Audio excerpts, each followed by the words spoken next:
Assalamualaikum warahmatullahi wabarakatuh. English for IT2 Lesson 7.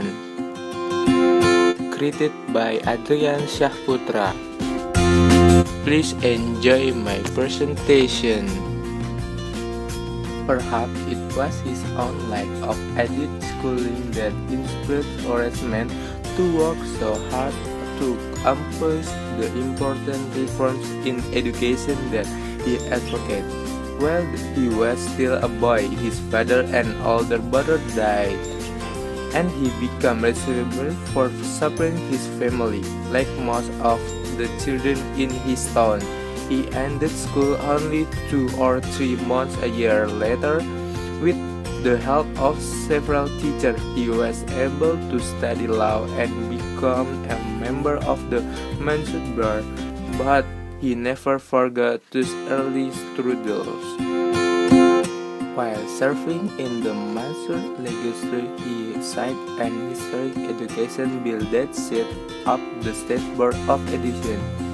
Without regret, he gave up his successful legal practice and political career to become the first secretary of the board.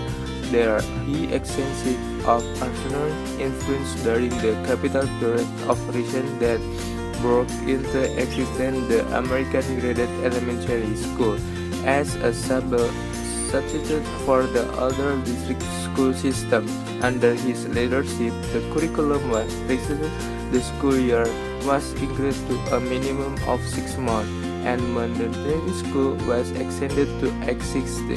Other important reforms that came to existence under Man's guidance include the establishment of the normal school for the teacher training, Institute for in-service teacher education, and Elysium for adult education. He was also instrumental in employing salaries for teachers and creating school libraries.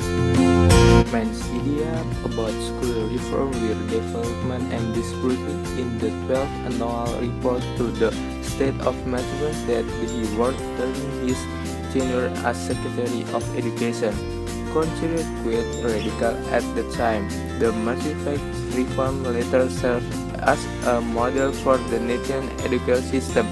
Mann was famously recognized as the father of public education. During his lifetime, Horaceman worked tirelessly to extend educational opportunities to agrarian families and the children of poor laborers. In one of his last speeches, he summed up his philosophy of education and life. Be estimated today until you have won some victory for humanity. Surely his one life was an example of the peacefully. Perhaps it was his own lack of attitude school that inspired Horaceman to work so hard to accomplish the important reform in education that he advocated. While serving in the Massachusetts legislature, he signed an historic education bill that set up a state board of education. Thank you for watching my presentation.